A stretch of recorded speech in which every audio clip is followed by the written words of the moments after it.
അപ്പോൾ ഒരു BTech mechanical എഞ്ചിനീയറുകാരന് കച്ചവടത്തിലോട്ട് വന്നു. ഫസ്റ്റ് സെയിൽ ഇപ്പോഴും ഓർക്കുന്നുണ്ടോ? ഫസ്റ്റ് സെയിലിനേക്കാൾ ഉപരി ഫസ്റ്റ് ഒരു ഇൻസിഡന്റ് എന്ന് വേണമെങ്കിൽ പറയാം. ഏറ്റവും കൂടുതൽ ആൾക്കാരുടെ ഏറ്റവും വലിയ ചോദ്യം ഏത് സിമെൻറ്റ് മേടിക്കണം, ഏത് കമ്പനി മേടിക്കണം. ക്ലയൻസ് ചോദിക്കുന്ന ഒരു ചോദ്യമാണ്. ഇപ്പം സാറേ ഇയാൾ കോൺട്രാക്ടർ ഇത് ഇറക്കി വെച്ചിട്ട് ഇപ്പോൾ ഒരാഴ്ചയായി, ഇതിട്ട് ഇപ്പോൾ ഇനി പണിയാൻ പറ്റുമോ, ഇത് കൊള്ളുമോ? അപ്പോൾ അത് സൈറ്റിൽ ഇറക്കി വെച്ചാൽ എത്ര ദിവസത്തിനുള്ളിൽ നമ്മൾ ഉപയോഗിക്കണം? ഡോൺ ഈ ഫീൽഡിലോട്ട് വന്ന ശേഷം നേരിട്ട് ഏറ്റവും വലിയൊരു ചലഞ്ച് എന്തായിരുന്നു? ഞാൻ പറയുന്നത് മെറ്റീരിയൽ വൈസോ കച്ചവടമില്ലാത്തതിൻ്റെ കേസൊന്നുമല്ല. ഒരു കസ്റ്റമർ ഒരു കംപ്ലയിൻറ്റുമായിട്ട് വരുവാ, the biggest complaint you have faced actually, അങ്ങനെ എന്തെങ്കിലും ഉണ്ടോ?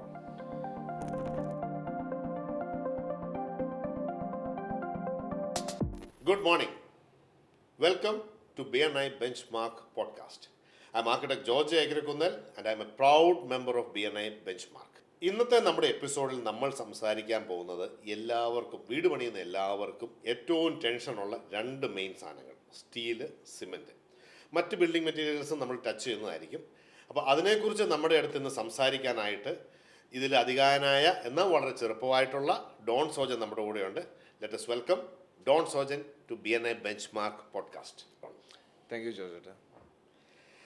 ഈ ഒരു ഇൻഡസ്ട്രിയിലോട്ട് ഡോൺ വന്നതിനെക്കുറിച്ചും ഡോൺ എന്താണ് നിങ്ങളുടെ ഒരു ബിസിനസ്സിനെ കുറിച്ചും ഒരു ചെറിയൊരു ഇൻട്രൊഡക്ഷൻ, നമുക്കൊരു തുടക്കം എന്നുള്ള നിലയിൽ. ഓക്കെ, ബിസിനസ്സിനെ കുറിച്ച് പറയുകയാണെങ്കിൽ ഫാദറായിട്ട് സ്റ്റാർട്ട് ചെയ്ത ബിസിനസ്സാണ്. 1983 സ്റ്റാർട്ട് ചെയ്തതാണ്. അപ്പം ഫാദറായിട്ട് തുടങ്ങിയ ബിസിനസ്സിൽ ഞാൻ 2009 ജോയിൻ ചെയ്യുന്നത്. ഞാൻ ബിടെക് മെക്കാനിക്കൽ എഞ്ചിനീയറിംഗ് ആയിരുന്നു. സോ അത് കഴിഞ്ഞ് ഒരു ജോലിക്ക് വേണ്ടി ട്രൈ ചെയ്ത് നിൽക്കുന്ന സമയത്ത് യാദർശ്യമായിട്ട് കടയിൽ കയറി ഓട്ടോമാറ്റിക്കലി ബിസിനസ്സിലേക്ക് കയറി പോവുകയും ചെയ്യുകയായിരുന്നു. അപ്പോൾ ഒരു ബിടെക് മെക്കാനിക്കൽ എഞ്ചിനീയറുകാരന് കച്ചവടത്തിലോട്ട് വന്നു, ഒരു ബിസിനസ് ഇതിലേക്ക് വന്നു. ഒരു ഫസ്റ്റ് സെയിലിനെ കുറിച്ച് ഫസ്റ്റ് സെയിൽ ഇപ്പോഴും ഓർക്കുന്നുണ്ടോ? ഫസ്റ്റ് സെയിലിനേക്കാൾ ഉപരി ഫസ്റ്റ് ഒരു ഇൻസിഡന്റ് എന്ന് വേണമെങ്കിൽ പറയാം. ആക്ച്വലി ഞാൻ ബിസിനസ്സിലേക്ക് കയറി. അപ്പം നേരെ ഒരു ഓണറിൻ്റെ മകൻ എന്നുള്ള രീതിയിൽ നേരെ പിടിച്ച് കടയ്ക്ക് ഇരുത്തിയിട്ടില്ല. അപ്പോൾ എനിക്ക് ആ ഫസ്റ്റ് ഒരു ഏറ്റവും ബേസിക്കായിട്ട് ഫീൽഡിൽ പോകാൻ നിർദ്ദേശിക്കുകയായിരുന്നു. സോ അപ്പം ഫസ്റ്റ് സെയിലിനൊക്കെ ഉപരി ഫസ്റ്റ് ഒരു കസ്റ്റമറെ മീറ്റ് ചെയ്യാൻ വേണ്ടി പോയി. അപ്പം ഞാൻ ഒരു പ്രിറ്റൻഡ് ടു ബി അന്ന് ഒരു MBA എടുക്കാൻ ഒരു താല്പര്യം ഉണ്ടായിരുന്നു. സോ അപ്പോൾ ഒരു MBAക്ക് പ്രാക്ടീസ് ചെയ്യുന്നു എന്നുള്ള രീതിയിൽ ചെന്ന് കയറിയ സൈറ്റുകളിലെല്ലാം നമ്മളുടെ കയ്യിൽ നിന്ന് മെറ്റീരിയൽ എടുക്കുന്ന ആൾക്കാരായിരുന്നു. പറഞ്ഞു വന്നപ്പോഴത്തേനും എല്ലാവരെയും ഫാദറിനെ നന്നായിട്ട് അറിയാവുന്ന ആ രീതിയിലേക്കുള്ള ഒരു വാം വെൽക്കമിങ് ആയിട്ടുള്ളൊരു എക്സ്പീരിയൻസ് ആണ് നമുക്ക് അവിടെ നിന്ന് കിട്ടിയത്. അപ്പം അതൊരു വെറൈറ്റി ഒരു എക്സ്പീരിയൻസ് ആയിരുന്നു എനിക്ക്. അപ്പം ഈ നമ്മൾ സെയിലിന് പോയി. അപ്പം നമുക്ക് എന്തൊക്കെ പ്രോഡക്റ്റ്സാണ് നമുക്ക് ECSലുള്ളത്? ECSൽ ബിൽഡിംഗ് കൺസ്ട്രക്ഷൻ റിലേറ്റഡ് ആയിട്ടുള്ള എല്ലാ ടൈപ്പ് മെറ്റീരിയലുണ്ട്. Cement, steel, roofing materials, structurals, then എല്ലാ ആ കൺസ്ട്രക്ഷൻ റിലേറ്റഡ് ആയിട്ടുള്ള എല്ലാ മെറ്റീരിയലും ഞാൻ ഡീൽ ചെയ്യുന്നുണ്ട്. അത് പല ബ്രാൻഡിൻ്റെ തന്നെ നമ്മൾ ഡീൽ ചെയ്യുന്നുണ്ട്. നമുക്ക് ഇന്നത്തെ നമ്മുടെ ഒരു പോഡ്കാസ്റ്റിൻ്റെ ഒരു ആംഗിളിൽ നമുക്കൊരു സ്റ്റീൽ, സിമെൻറ്റ്, ഈ രണ്ട് പ്രൊഡക്റ്റിലേക്ക് നമുക്കൊന്ന് കോൺസെൻട്രേറ്റ് ചെയ്ത് ഒരു എഡ്യൂക്കേറ്റീവ് മോഡിൽ നമുക്ക് ഇന്നൊന്ന് അപ്രോച്ച് ചെയ്യാം. തീർച്ചയായും. അപ്പോൾ അതിൻ്റെ ഭാഗമായിട്ട് നമ്മൾ നോക്കുകയാണെങ്കിൽ ഇപ്പം ഏറ്റവും കൂടുതൽ ആൾക്കാരുടെ ഏറ്റവും വലിയ ചോദ്യമാണ് ഏത് സിമെൻറ്റ് മേടിക്കണം, ഏത് കമ്പി മേടിക്കണം. ഓക്കെ, ഡോണ്ട് ഒരു ടേക്ക് എന്താണ്? സോ ഇപ്പം ആസ് എ ഡീലർ എന്നുള്ള രീതിയിൽ നമ്മൾ ഇപ്പം ഒരു 4 to 5 ബ്രാൻഡ്സ് ഓഫ് സ്റ്റീൽ തന്നെ നമ്മൾ ചെയ്യുന്നുണ്ട്. സിമെൻറ്റിലാണെങ്കിൽ 5 to 8 ബ്രാൻഡ്സോളം നമ്മൾ സിമെൻറ്റ് ചെയ്യുന്നു. അപ്പം ഒരു ഇന്ന ബ്രാൻഡ് എന്ന് നമുക്കൊരിക്കലും സജസ്റ്റ് ചെയ്യുന്നത്, ഒരു ബ്രാൻഡിനെ ഒരു പ്രൊമോഷനിലേക്ക് നമുക്ക് താല്പര്യമില്ല, അല്ലെങ്കിൽ നമുക്ക് ചെയ്യുന്നത് ശരിയല്ല. കാരണം ഓരോ ബ്രാൻഡും അതിൻ്റേതായിട്ടുള്ള രീതിയിൽ അതിൻ്റേതായിട്ടുള്ള പ്രൈസ് റേഞ്ചിൽ ബെറ്ററാണ്. ഇപ്പം പ്രൈസ് ഇപ്പോൾ സ്റ്റീലിൻ്റെ പ്രൈസിങ് എടുക്കുകയാണെന്നുണ്ടെങ്കിൽ നമുക്കൊരു 50 to 54 റേഞ്ച് സ്റ്റാർട്ടിങ് ടു, ഇപ്പം ടാറ്റ പോലെ പ്രീമിയം ബ്രാൻഡിലേക്ക് വരുവാണെങ്കിൽ ഒരു 68 to 70 റേഞ്ചിലേക്ക്. ഇപ്പം കറണ്ട് മാർക്കറ്റ് പ്രൈസ് അനുസരിച്ചൊരു റേഞ്ചാണ് ഞാൻ പറഞ്ഞത്. റീറ്റെയിൽ റേറ്റ് അതിൻ്റെത് പല കണ്ടീഷൻ അനുസരിച്ച് നമുക്ക് വേരിയേഷൻസ് വരും. അപ്പോൾ ഈ ഒരു വൈഡ് റേഞ്ചിൽ നമുക്ക് പ്രൈസ് ഫാക്ടറിൽ നമുക്ക് മെറ്റീരിയൽ അവൈലബിൾ ആണ്. എന്തൊക്കെ പ്രൈസ് ഫാക്ടറിൽ മെറ്റീരിയൽ അവൈലബിൾ ആണോ അതിൻ്റെ അനുസരിച്ച് ക്വാളിറ്റിയിലും ഈ പറഞ്ഞ കയറ്റിറക്കങ്ങളും കാര്യങ്ങളും ഉണ്ടാകും. അപ്പോൾ അത് നമ്മൾ എഡ്യൂക്കേറ്റ് ചെയ്തിട്ട് ഏതാ വേണ്ടതെന്ന് വെച്ചാൽ നമുക്ക് അഫോർഡബിൾ ആയിട്ട് ഏതാ വേണ്ടതെന്ന് വെച്ചാൽ നമ്മൾ ചൂസ് ചെയ്യുന്നതായിരിക്കും. നമ്മളൊരു 10 വർഷം മുന്നത്തെ ഒരു മാർക്കറ്റ് എടുത്താൽ നമുക്ക് ഈ പറയുന്നത് പോലെ പ്രൈമറി സ്റ്റീലിനോ സെക്കൻഡറി സ്റ്റീലിനോ ഒരു ചിന്തയില്ല. FE 450 ഇരുന്നോ FE 550 ഇരുന്നോ ഒരു ചിന്തയില്ല. അപ്പം ഈ ഒരു ഗ്യാപ്പ് കസ്റ്റമറെ സംബന്ധിച്ചിടത്തോളം ഏറ്റവും വലിയൊരു പ്രശ്നമാണ്. അവർക്ക് മനസ്സിലാക്കാനും പറ്റുന്നില്ല. കാരണം എനിക്ക് തോന്നുന്നത് കൂടുതലും ഈ യൂട്യൂബിൽ നിന്നുള്ള ഇൻഫർമേഷൻസ് തന്നെയാണ് അവർക്കുള്ളത്. ഒരു ഡീലർ എന്നുള്ള നിലയിൽ ഇതിനെക്കുറിച്ച് അടുത്തറിയാവുന്ന ഒരു നിലയിലും ഡോണിൻ്റെ ഒരു കാഴ്ചപ്പാട് എന്താണ്? ആക്ച്വലി ഇപ്പോഴും കസ്റ്റമർ അവരുടെ പ്ലാൻസും ഇല്ലെങ്കിൽ അവരുടെ റിക്വയർമെൻറ്റ് വെച്ച് നോക്കുവാണെങ്കിൽ ശരിക്കും പറഞ്ഞാൽ നോർമൽ ISA TMT എന്നുള്ളൊരു ബേസിക് ഉള്ള സ്റ്റീലിൽ ചൂസ് ചെയ്താലും അവരുടെ കൺസ്ട്രക്ഷൻ്റെ രീതിയിൽ യാതൊരു വ്യത്യാസം വരുന്നില്ല. ഇപ്പം ജോർജൻ പറഞ്ഞ പോലെ നമുക്ക് പല ഗ്രേഡ് ഓഫ് സ്റ്റീൽസ് അവൈലബിൾ ആണ്. അതായത് 415, 415D, 500, 500D, 550, 550D ഇത്രയും വരെ നമുക്ക് മാർക്കറ്റിൽ റീറ്റെയിൽ മാർക്കറ്റിൽ ഇത്രയും ഗ്രേഡ് ഓഫ് സ്റ്റീൽ മാർക്കറ്റിൽ അവൈലബിൾ ആണ്. സോ നമ്മൾ അതിനനുസരിച്ച് സ്പെക്ക് ഡിസൈൻ ചെയ്യുകയാണെങ്കിൽ മാത്രം നമുക്ക് ഇതിൻ്റെ ഒരു ബെനിഫിറ്റ് നമ്മൾ 100% നമുക്ക് അതിൻ്റെ ഫ്രൂട്ട് നമുക്ക് എൻജോയ് ചെയ്യാൻ പറ്റുള്ളൂ. അല്ലാതെ നമ്മൾ 550D മെറ്റീരിയൽ മേടിക്കുകയും നമ്മൾ 415 സ്പെക്ക് വെച്ച് സ്റ്റീൽ യൂസ് ചെയ്യുകയും ചെയ്ത് കഴിഞ്ഞിട്ടുണ്ടെങ്കിൽ നമുക്ക് ആ ഒരു കോസ്റ്റ് എഫക്റ്റീവ് അല്ലെങ്കിൽ നമ്മൾ ഈ കൂടിയ മെറ്റീരിയൽ റേറ്റ് കൂട്ടി മേടിച്ചതിൻ്റെ ഒരു ബെനിഫിറ്റ്സ് നമുക്ക് കിട്ടത്തില്ല. നേരെ തിരിച്ചും സംഭവിക്കാം. അപ്പം നമ്മൾ എന്താണോ സ്പെക്ക് ഡിസൈൻ ചെയ്യുന്നത് അതിനനുസരിച്ചുള്ള മെറ്റീരിയൽ കറക്റ്റായിട്ട് യൂസ് ചെയ്യാനായിട്ട് ചൂസ് ചെയ്യാം. എനിക്ക് ഡ്രോൺ ഉദ്ദേശിച്ച ഒരു പക്ക ഒരു സ്ട്രക്ചർ എഞ്ചിനെ കൊണ്ട് ഡിസൈൻ ചെയ്ത് നമ്മൾ പക്ക എന്ത് പറയുന്ന ഒരു പ്രോപ്പർ ആയിട്ടുള്ള ഒരു ഗ്രേഡിങ്ങിലുള്ള സ്റ്റീൽ എടുത്ത് നമുക്ക് സ്റ്റീലിന്റെ ക്വാണ്ടിറ്റി വളരെ കുറച്ച് മതി. തീർച്ചയായിട്ടും ഒരു 10 to 12% സ്റ്റീല് നമുക്ക് കുറയ്ക്കാൻ പറ്റും നമ്മുടെ കൺസംഷൻ തന്നെ. ഈ ക്വാണ്ടിറ്റിയുടെ കേസ് ഒരു വളരെ ഇമ്പോർട്ടൻറ്റ് ഫാക്റ്റാണ്. കാരണം എനിക്ക് തോന്നുന്നത് ഇൻഡസ്ട്രിയിലെ ഏറ്റവും വലിയ പ്രശ്നം എന്ന് പറയുന്നത് വിലയാണ്. ഇന്നത്തെ വിലയല്ല നാളെ ഉള്ളത്. എനിക്ക് തോന്നുന്നത് നിങ്ങൾ ഇന്ന് കോട്ട് ചെയ്യുന്ന വിലയ്ക്ക് നാളെ സാധനം കൊടുക്കാൻ പറ്റില്ല. എനിക്ക് തോന്നുന്നത് പല കസ്റ്റമേഴ്സും വിചാരിച്ചിരിക്കുന്ന ഡീലറാണ് ഇത് തീരുമാനിക്കുന്നതെന്ന് വരെ ചിന്തിക്കുന്ന ഒരു കാലഘട്ടത്തിലൂടെ നമ്മൾ പോകുന്നത്. അപ്പോൾ അതെങ്ങനെ ഇപ്പോൾ അഡ്രസ്സ് ചെയ്യുന്നത്? ആ situations how do you face it? അത് വളരെ ഒരു ചലഞ്ചിങ് ആയിട്ടൊരു സിറ്റുവേഷൻ ആണ്. കാരണം എന്താ വെച്ചാൽ ഒരു വീട് പണിയാൻ ആഗ്രഹിക്കുന്നില്ലെങ്കിൽ പ്ലാൻ ചെയ്യുന്ന സമയത്ത് തന്നെ ആൾക്കാർ സിമെൻറ്റിൻ്റെ അല്ലെങ്കിൽ സ്റ്റീലിൻ്റെ പ്രൈസ് അന്വേഷിക്കാൻ തുടങ്ങും. സോ ഇത് പ്രത്യേകിച്ച് സ്റ്റീലിൻ്റെ പ്രൈസ് ഡെയിലി മാർക്കറ്റിൽ import export raw material availability ഇതനുസരിച്ച് എല്ലാം ഡെയിലി ഫ്ലക്ച്വേഷൻസ് ഉണ്ടാകുന്നതാണ്. അപ്പോൾ നമ്മൾ ഇപ്പം നമ്മൾ ഫേസ് ചെയ്തുകൊണ്ടിരിക്കുന്നത് വെച്ചാൽ കസ്റ്റമേഴ്സ് വന്നിട്ട് ഒരു റേറ്റ് ചോദിക്കും, എങ്ങനെയുണ്ട് ഇതിൻ്റെ ബ്രാൻഡിൻ്റെ റേറ്റ് ഒക്കെ ചോദിക്കും. നമുക്കന്ന് കൊടുക്കാൻ പറ്റുന്ന റേറ്റ് ആയിരിക്കും പറയുന്നത്. നാളെ വരുമ്പം അത് റേറ്റ് ചിലപ്പോൾ കൂടാൻ കുറയാം. അപ്പോൾ കസ്റ്റമേഴ്സിനോട് എപ്പോഴും നമ്മൾ സജസ്റ്റ് ചെയ്യുന്നത് എന്താണെന്ന് വെച്ചാൽ നിങ്ങൾക്ക് എപ്പോഴാണോ മെറ്റീരിയൽ റിക്വയർമെൻറ്റ് ആവശ്യം, അതായത് ഇന്നോ നാളെയോ ഇമ്മീഡിയറ്റ് റിക്വയർമെൻറ്റ് വരുന്ന സമയത്ത് മാത്രം പ്രൈസ് അന്വേഷിക്കുക. ഇല്ലാന്നുണ്ടെങ്കിൽ വളരെയധികം തെറ്റിദ്ധാരണകൾ മനസ്സിൽ വരാറുണ്ട്. അപ്പം ചിലപ്പോൾ അന്വേഷിക്കുമ്പോൾ റേറ്റ് കൂടുതലായി, അതിന് ശേഷം പ്രൈസ് ഡ്രോപ്പ് ആണ്. ചിലപ്പം നാളെ അന്ന് ആ റേറ്റാണല്ലോ പറഞ്ഞത്, ഇന്ന് ഈ റേറ്റല്ലേ ഉള്ളൂ. അപ്പോൾ ഈ കമ്പാരിസൺസ് വരുമ്പോഴത്തേക്കും നമ്മൾ ഒത്തിരി ചലഞ്ചസ് ഫേസ് ചെയ്യാറുണ്ട്. അപ്പം ഞാൻ എപ്പോഴും പ്രൈസ് കൊട്ടേഷൻ കൊടുക്കുന്നത് എപ്പോഴും ജെന്യുവൻ ഇമ്മീഡിയറ്റ് റിക്വയർമെൻറ്റ് ഉള്ളപ്പോൾ മാത്രമേ കൊടുക്കാറുള്ളൂ. കാരണം ഇല്ലെങ്കിൽ നമുക്ക് അനാവശ്യമായിട്ട് തെറ്റിദ്ധാരണ ഉണ്ടാകാറുണ്ട്. ഇപ്പം ഈ സിമെൻറ്റിൻ്റെ കേസിലും ഇങ്ങനത്തെ എനിക്ക് തോന്നുന്ന കുറേ കോംപ്ലിക്കേഷൻസ് ഉണ്ട്. ഒന്ന് പ്രൈസ് കൂടാതെ ഈവൻ ക്വാളിറ്റിയിലും ഇപ്പോൾ പല കമ്പനികൾ ഇന്നുണ്ട്. എനിക്ക് തോന്നുന്നത് ഒരുപാട് ഇപ്പം നമുക്ക് അൾട്രാടെക് ഉണ്ട്, അംബുജ ഉണ്ട്, അങ്ങനെ പല കമ്പനികളുണ്ട്. അപ്പോൾ അതും ആൾക്കാർക്ക് അടുത്ത ഒരു സംശയം എപ്പോഴും അത് ഏത് പ്രൈസ് റേഞ്ചിലുള്ള മേടിക്കണം, ഇപ്പം ഏത് ക്വാളിറ്റിയിലുള്ള സിമെൻ്റാണ് നമ്മൾ മേടിക്കേണ്ടത്, അതിനെക്കുറിച്ചൊരു സിമെൻറ്റ് ഇപ്പം എല്ലാ സിമെൻറ്റ് ഫാക്ടറീസും നല്ലൊരു ഹ്യൂജ് ഇൻവെസ്റ്റ്മെൻറ്റിൽ നല്ല രീതിയിൽ പൈസ മുടക്കി ഉണ്ടാക്കിയിരിക്കുന്ന ഫാക്ടറികളാണ്. ഒരുമാതിരിപ്പെട്ട ഏത് ബ്രാൻഡ് എടുത്തെന്ന് പറഞ്ഞു, ഇപ്പോൾ അൾട്രാടെക് ആയിക്കോട്ടെ, അംബുജ ആയിക്കോട്ടെ, ചെട്ടിനാട്, ഡാൽമിയ, റാംകോ, ശങ്കർ, ഇഷ്ടംപോലെ ബ്രാൻഡുകളുണ്ട്. അപ്പം ഈ എല്ലാ ബ്രാൻഡിനും നമുക്ക് ആ ഒരു ഫാക്ടറി സെറ്റപ്പ് ചെയ്യണത് വലിയൊരു ഹ്യൂജ് ഇൻവെസ്റ്റ്മെൻറ്റിലാണ് ചെയ്തിരിക്കുന്നത്. ഇപ്പോൾ സിമെൻറ്റിൻ്റെ ക്വാളിറ്റി എപ്പോഴും സിമെൻറ്റിൻ്റെ അകത്ത് ചേർക്കുന്ന ഇപ്പം നേരത്തെ എന്ന് പറഞ്ഞാൽ നമുക്ക് OPC സിമെൻറ്റ് മാത്രമേ ഉണ്ടായിരുന്നുള്ളൂ മാർക്കറ്റിൽ.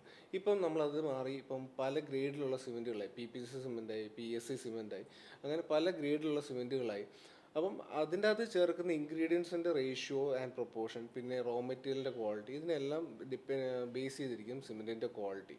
അപ്പോൾ അതിൽ പല പ്രൈസ് റേഞ്ചിൽ മെറ്റീരിയൽ അവൈലബിൾ ആണ്. അപ്പം നമ്മളുടെ റിക്വയർമെൻറ്റ് ഇപ്പം normally retail individual house builders, അതായത് കൺസ്യൂമേഴ്സ് നോർമൽ റീറ്റെയിൽ സെഗ്മെൻറ്റിൽ PPC സിമെൻറ്റാണ് ഏറ്റവും കോമൺ ആയിട്ട് പോകുന്ന സിമെൻറ്റ്. നമുക്ക് സിമെൻറ്റ് വരുമ്പോൾ വേറൊരു കാര്യം കൂടെ ഉണ്ട്. ആക്ച്വലി നമ്മൾ ഇതിൻ്റെ ഷെൽഫ് ലൈഫ് എത്രയാണ്? Shelf life actually cement company ഒരു 1 to 2 months ഒക്കെ പറയുന്നുണ്ട്. നമ്മളുടെ സ്റ്റോറിൽ ഇല്ലാന്നുണ്ടെങ്കിൽ എപ്പോഴും ഐഡിയലി ഞങ്ങൾ ചെയ്യുന്നത് ഡയറക്റ്റ് ടു കസ്റ്റമേഴ്സ് എന്നുള്ള രീതിയിലുള്ള കോൺസെപ്റ്റിലാണ് നമ്മൾ വളരെയധികം സ്റ്റിക്ക് ഓൺ ചെയ്യാൻ നിൽക്കുന്നത്. കാരണം നമ്മൾക്ക് അതിനനുസരിച്ചുള്ള ലോജിസ്റ്റിക്സ് ഉണ്ട്. അപ്പം ചെറിയൊരു 0.5 ടൺ ടു 30 ടൺസിൻ്റെ ട്രക്ക് വെഹിക്കിൾസ് നമുക്ക് അവൈലബിൾ ആണ്. അപ്പോൾ കഴിയുന്നതും നമ്മൾ ഫാക്ടറി ഡയറക്റ്റ് ലോഡ്സ് ആണ് ചെയ്യാറുള്ളത്. അപ്പം ഷെൽഫ് ലൈഫ് എന്ന് പറയുമ്പം ഒരു നല്ലൊരു ക്ലോസ്ഡ് ഗോഡൗൺ ആണെന്നുണ്ടെങ്കിൽ, എയർ ടൈറ്റ് ആയിട്ടുള്ള ഗോഡൗൺ ആണ്. അതിൻ്റെ അകത്ത് നമ്മൾ എന്താ പറയുക, മോയ്സ്ചർ ആൻഡ് വാട്ടർ ഈ കോണ്ടാക്ട് ഇല്ലാതെ നമുക്ക് സൂക്ഷിക്കുകയാണെന്നുണ്ടെങ്കിൽ എങ്ങനെ കളിച്ചാലും നമുക്കൊരു 2 to 3 വീക്സിന് മുകളിൽ നമുക്ക് സിമെൻറ്റ് ഇരിക്കും. അല്ല, അതിലെ ഒരു കാര്യം എന്താണെന്ന് വെച്ചാൽ ഇപ്പം ഞങ്ങളുടെ അടുത്ത് ക്ലയൻസ് ചോദിക്കുന്ന ഒരു ചോദ്യമുണ്ട്. ഇപ്പം സാറേ, ഇയാൾ കോൺട്രാക്ടർ ഇത് ഇറക്കി വെച്ചിട്ട് ഇപ്പോൾ ഒരാഴ്ചയായി, ഇതിട്ട് ഇപ്പോൾ ഇനി പണിയാൻ പറ്റുമോ, ഇത് കൊള്ളുമോ? ആ ഒരു സാഹചര്യം ഉണ്ടല്ലോ. ഇപ്പം ഒന്നാമത് ഇപ്പം എനിക്ക് തോന്നുന്നു കൂടുതലും പാക്കറ്റിലാണ് സിമെൻറ്റ് വരുന്നത്. പഴയ ചാക്കി വരുന്ന പരിപാടികൾ എനിക്ക് തോന്നുന്നു ഇപ്പം ഇല്ല. അപ്പം പാക്കറ്റിലുള്ളൊരു സിമെൻറ്റാണ്. അപ്പോൾ അത് സൈറ്റിൽ ഇറക്കി വെച്ചാൽ എത്ര ദിവസത്തിനുള്ളിൽ നമ്മൾ ഉപയോഗിക്കണം? ഈ സിമെൻറ്റിൽ എപ്പോഴും പാക്ക് ചെയ്ത് വരുന്ന സമയത്ത് ഒരു ബാച്ച് നമ്പർ ഉണ്ടാവും സൈഡിൽ. നമുക്ക് ആ സിമെൻറ്റ് പ്രൊഡക്ഷൻ ചെയ്ത് വരുന്ന സമയത്ത്, പാക്ക് ചെയ്യുന്ന സമയത്ത് ഉണ്ടാക്കുന്ന ആ വീക്കിൻ്റെ നമ്പറായും ബാച്ച് നമ്പർ വെക്കുക. ബാച്ച് നമ്പർ വെച്ചിട്ട് വരുന്ന സമയത്ത് ഇപ്പോൾ സപ്പോസ് ആ ബാച്ച് നമ്പർ ആ വീക്കിൽ തന്നെ സൈറ്റിൽ എത്തിയതാണെന്നുണ്ടെങ്കിൽ, നല്ല എയർ ടൈറ്റ് ആയിട്ടുള്ള സ്റ്റോർ റൂമിലാണ് സ്റ്റോക്ക് ചെയ്യുന്നതെന്നുണ്ടെങ്കിൽ ഈസിലി നമുക്കൊരു 10 to 15 ഡേയ്സ് യാതൊരു കുഴപ്പങ്ങളും ഉണ്ടാവില്ല. അതിനുശേഷം ഈ പറഞ്ഞ കോണ്ടാക്റ്റുകൾ ഉണ്ടാവുകയാണെങ്കിൽ, അതായത് മോയ്സ്ചർ ഹ്യൂമിഡിറ്റി കാരണമോ ഇല്ലാന്നുണ്ടെങ്കിൽ വെള്ളത്തിൻ്റെയോ മഴയുടെയോ എന്തെങ്കിലും വാട്ടർ കോണ്ടാക്ട് ഉണ്ടാകുമ്പോൾ പയ്യെ തരിയാകാൻ തുടങ്ങി കഴിഞ്ഞാൽ അതിൻ്റെ സ്ട്രെങ്തിനെ അത് അഫക്റ്റ് ചെയ്യും. സിമെൻറ്റ് വിട്ട് സ്റ്റീലിലോട്ട് നമ്മൾ വരിക. സ്റ്റീലിലോട്ട് വരുമ്പോൾ സ്റ്റീലിൻ്റെ ഏറ്റവും വലിയ പ്രശ്നം, ക്ലയൻറ്റ് എപ്പോഴും പറയുന്ന പ്രശ്നം, എനിക്ക് തന്നു വിട്ടിരിക്കുന്ന സ്റ്റീൽ തുരുമ്പെടുത്ത സ്റ്റീലാണ്, അപ്പോൾ അത് മാറ്റി വേണം എന്ന് ഏറ്റവും വലിയ കോൺട്രാക്ടർമാർക്കും ഏറ്റവും വലിയ തലവേദനയാണ്. അപ്പം നിങ്ങൾ ഒരു ടേക്ക് എന്താണ് ആ സാധനത്തിൽ? ഈ ക്ലയൻറ്റ് പറയുന്ന തുരുമ്പെന്ന സാധനം ഒരു കളർ ചേഞ്ച് മാത്രമാണ്. അതായത് മാനുഫാക്ചർ ചെയ്യുന്ന സ്റ്റീല് നമ്മുടെ ഡീലറിൻ്റെ യാർഡിൽ വരികയും അവിടെ സ്റ്റോക്ക് ചെയ്യുന്നു, പിന്നെ സൈറ്റിലെത്തുന്നു. ഇതിൻ്റെ അകത്ത് ഈ ഗ്യാപ്പിൽ ഉണ്ടാകുന്ന എയർ ഇല്ലെങ്കിൽ അറ്റ്മോസ്ഫിയറിൽ ഉണ്ടാകുന്ന മോയ്സ്ചറുമായിട്ടുള്ള കോണ്ടാക്ട് ഇല്ലെങ്കിൽ മഴ നനയുക, വാട്ടർ കോണ്ടാക്ട് വരുമ്പോൾ ഉണ്ടാകുന്ന ഒരു കളർ ചേഞ്ച് മാത്രമാണ് ഈ തുരുമ്പ് എന്ന് പറഞ്ഞുകൊണ്ട് ആൾക്കാർ പറയുന്നൊരു കാര്യം. അതിൽ ശരിക്കും പറഞ്ഞാൽ ആക്ച്വലി യാതൊരു വിധത്തിലുള്ള മെക്കാനിക്കൽ ഓർ ടെക്നിക്കൽ ഇഷ്യൂസ് അതിൻ്റെ അകത്തില്ല. ജസ്റ്റ് ഒരു തുണി വെച്ചോ ഇല്ലെങ്കിൽ ഒരു അഴുക്ക് തുണി വെച്ച് നമുക്കൊന്ന് തൂത്ത് കഴിഞ്ഞാൽ ആ കളർ മാറി ഒറിജിനൽ കളർ കിട്ടുകയും ചെയ്യുന്നതാണ്. അപ്പോൾ ഇതൊരു സർഫസ് ലെവലായിട്ടുള്ള ഒരു കളർ ചേഞ്ച് മാത്രമാണെന്നാണ് ഡോൺ പറയുന്നത്. അതെ, തീർച്ചയായിട്ടും. അപ്പോൾ ഇത് നമ്മൾ ഈ അങ്ങനെ ഒരു സ്റ്റീൽ, ഇപ്പോൾ നമ്മൾ കുറച്ച് നാൾ പുറത്ത് കിടന്ന സ്റ്റീലാണെങ്കിലും നമ്മൾ ഉപയോഗിച്ച് കഴിഞ്ഞാൽ സ്ട്രക്ചറലായിട്ടുള്ള മറ്റ് പ്രശ്നങ്ങളൊന്നും അതുമൂലം ഉണ്ടാവാൻ സാധ്യതയില്ല. ഇല്ല. ഇപ്പം എനിക്ക് ഡയറക്റ്റ്ലി ഉണ്ടായിട്ട് ഒരു അനുഭവം എന്ന് വെച്ചാൽ, ഞങ്ങൾ ഈ സൈറ്റ് വിസിറ്റുകൾ പോകാറുണ്ട്. സൈറ്റ് ടെക്നിക്കൽ വണ്ടികളുമായിട്ട് സൈറ്റ് വിസിറ്റ് പോയപ്പോൾ നമ്മുടെ ഒരു സൈറ്റിൽ ചെന്നപ്പോൾ ആ സൈറ്റിൽ ഓൾറെഡി വർക്ക് കഴിഞ്ഞു. ആ വർക്ക് സ്റ്റാർട്ട് ചെയ്ത സമയത്ത് ഉപയോഗിച്ചൊരു സ്റ്റീല് മണ്ണിൽ മുങ്ങിക്കിടക്കുകയായിരുന്നു. അപ്പോൾ അത് ജസ്റ്റ് എടുത്ത് കഴുകി ആ സ്റ്റീല് നമ്മൾ ടെസ്റ്റ് ചെയ്തപ്പോൾ തന്നെ അതിന് റിസൾട്ട് കിട്ടിയിട്ടുണ്ട്. എന്ന് പറഞ്ഞാൽ എല്ലാം 100% ആണെന്നല്ല പറഞ്ഞു. പക്ഷേ നമ്മളെപ്പോഴും ശ്രദ്ധിക്കേണ്ട കാര്യം വെച്ചാൽ മണ്ണോ അതിൽ വെള്ളമായിട്ട് എപ്പോഴും കോണ്ടാക്റ്റിൽ സ്റ്റീൽ കിടക്കാതിരിക്കുക എന്ന് മാത്രമേ ഉള്ളൂ. നമ്മളിപ്പം പർച്ചേസ് ചെയ്ത സ്റ്റീൽ എത്രയും പെട്ടെന്ന് നമ്മൾ തട്ടിൽ കയറ്റി കോൺക്രീറ്റായിട്ട് കവറപ്പ് ചെയ്യുക. സ്റ്റീൽ അഴുക്കാകാതിരിക്കാൻ വേണ്ടിയിട്ട് സ്റ്റീലിൻ്റെ സ്ട്രെങ്ത് അതുപോലെ റീറ്റെയിൻ ചെയ്യാൻ വേണ്ടിയാണ് നമ്മൾ കോൺക്രീറ്റ് വെച്ച് അതിനെ പ്രൊട്ടക്ട് ചെയ്യുന്നത്. ഓക്കെ, നമ്മൾ സ്റ്റീലിൻ്റെ ഒരു പ്രശ്നം, നമ്മൾ കമ്പി വളച്ചിട്ടാണ് സൈറ്റിൽ ഉപയോഗിക്കുന്നത്. അപ്പോൾ ചിലപ്പോൾ നമ്മൾ ഈ ആൾക്കാർ പറയുന്ന കേൾക്കാം, ക്രാക്സ് ഉണ്ടാവുന്നു, ബെൻഡ് ചെയ്യുന്ന കമ്പികളിൽ ക്രാക്ക് ഉണ്ടാവുന്നു. അതൊരു സ്ട്രക്ചറൽ പ്രശ്നമുള്ളൊരു കാര്യമാണോ? അതെയോ നിങ്ങളുടെ ഒരു ഇതിൽ നിങ്ങളിപ്പോൾ നിങ്ങളുടെ ക്ലാസ്സുകളിലും മറ്റും അതിനെക്കുറിച്ച് അഡ്രസ്സ് ചെയ്യുന്ന ഒരു കാര്യമാണോ അത്? ആക്ച്വലി സർഫസിൽ ക്രാക്ക് ഉണ്ടാകുന്നത് അതിൻ്റെ ഒരു അളവുണ്ട്. അപ്പോൾ ഒരു പരിധി കൂടുതൽ ക്രാക്ക് ഉണ്ടാകുക, ബെൻഡ് ചെയ്യുമ്പോൾ ഒടിഞ്ഞു പോവുകയാണെങ്കിൽ സ്റ്റീലിൽ ഉറപ്പായിട്ടും സ്റ്റീലിൻ്റെ ക്വാളിറ്റിയിൽ ഉണ്ടാകുന്ന പ്രശ്നങ്ങൾ കൊണ്ടാണ് ക്രാക്കായി ബ്രേക്ക് ആകുന്നത്. പക്ഷേ ഒരു കോട്ടിങ്ങിൽ ഉണ്ടാകുന്ന ഒരു ചെറിയ ക്രാക്ക്, അത് ഒരു ടെക്നിക്കൽ ഇഷ്യൂസ് ഇല്ലെങ്കിൽ ക്വാളിറ്റി ഇഷ്യൂസ് ഫേസ് ചെയ്യുന്നതായിരിക്കില്ല എന്നുള്ളതാണ് അതിൻ്റെ ഒരു ഫാക്ടർ. എനിക്ക് തോന്നുന്നത് ഏറ്റവും കൂടുതൽ ഇപ്പം ഞങ്ങൾ ആർക്കിടെക്ട്സും ആയിട്ടൊക്കെ നിങ്ങൾ ഈ പറയുന്ന പോലെ നമ്മളൊരു മെറ്റീരിയൽ സെലക്ഷനും ഒക്കെ വിളിക്കുകയും ഒക്കെ ചെയ്യുന്നതും അതുപോലെ ക്ലയൻസും ഒക്കെ ചെയ്യുന്ന ഒരു പല സാഹചര്യങ്ങൾ നിങ്ങൾക്ക് ഉണ്ടാവും. ഏറ്റവും കൂടുതൽ കൊനസ്റ്റ് ചോദ്യങ്ങൾ അല്ലെങ്കിൽ നമുക്ക് ബുദ്ധിമുട്ടുണ്ടാക്കുന്ന ചോദ്യങ്ങൾ എന്താണ്? അങ്ങനെ ആക്ച്വലി ശരിക്കും ഞങ്ങളുടെ അടുത്ത് കസ്റ്റമേഴ്സും ക്ലയൻസ് ആർക്കിടെക്ട്സും എൻജിനീയേഴ്സും എല്ലാം വരാറുണ്ട്. ചോദ്യങ്ങൾ ചോദിക്കുമ്പോൾ നമുക്ക് അറിയാവുന്ന കാര്യങ്ങൾ നമ്മൾ ഉറപ്പായിട്ട് നമ്മൾ ഷെയർ ചെയ്യും. അതുപോലെ തന്നെ അതിൽ നമ്മളുടെ കയ്യിൽ നിൽക്കാത്ത കുറച്ച് ചോദ്യങ്ങൾ വരികയാണെന്നുണ്ടെങ്കിൽ നമ്മൾ ടെക്നിക്കലിന് കമ്പനി ഇപ്പോൾ അതാത് കമ്പനികളുടെ ടെക്നിക്കലിൻ്റെ അസിസ്റ്റൻസ് നമ്മൾ പ്രൊവൈഡ് ചെയ്യാറുണ്ട്. നമ്മുടെ കസ്റ്റമേഴ്സ് ആണെങ്കിൽ നമ്മുടെ ചോദ്യം ചോദിക്കുകയാണെങ്കിൽ നമ്മൾ ടെക്നിക്കൽ അസിസ്റ്റൻസ് കൊടുക്കാറുണ്ട്. അവർ സൈറ്റിൽ വന്ന് അവർ സംശയങ്ങളും ക്ലിയർ ചെയ്ത് ഇപ്പം ക്വാളിറ്റി ചെക്കും എല്ലാം ചെയ്ത് കൊടുക്കുന്ന ഒരു ഇത് ചെയ്യുന്നുണ്ട്. നമ്മുടെ മലയാളികളുടെ ഏറ്റവും വലിയൊരു പ്രശ്നമാണ് നമ്മൾ വലിയ ദീർഘദൂര പ്ലാനിങ് ഉള്ള ആൾക്കാരൊന്നുമല്ല. എനിക്ക് തോന്നുന്നു ഏറ്റവും കൂടുതൽ കോളുകൾ വരുന്നത് വൈകിട്ട് ഒരു 5 മണി 6 മണി സമയത്തായിരിക്കുമല്ലോ. എനിക്ക് നാളെ ഒരു 100 ടൺ സിമെൻറ്റ് വേണം എന്ന് പറയുന്ന ഒരു കോള് അതെങ്ങനെ മാനേജ് ചെയ്യും? അങ്ങനത്തെ ഇഷ്ടം പോലെ കോളുകൾ വരാറുണ്ട്. ഞങ്ങളത് മാനേജ് ചെയ്യുന്നതെന്ന് വെച്ചാൽ ഇപ്പം എൻ്റെ ഷോപ്പിൽ ഞാൻ ചെയ്യുന്നത് വെച്ചാൽ എൻ്റെ ഷിഫ്റ്റ് എന്ന് പറഞ്ഞാൽ മോർണിംഗ് 7:30 ടു ഈവനിങ് 6:30 ആണ്.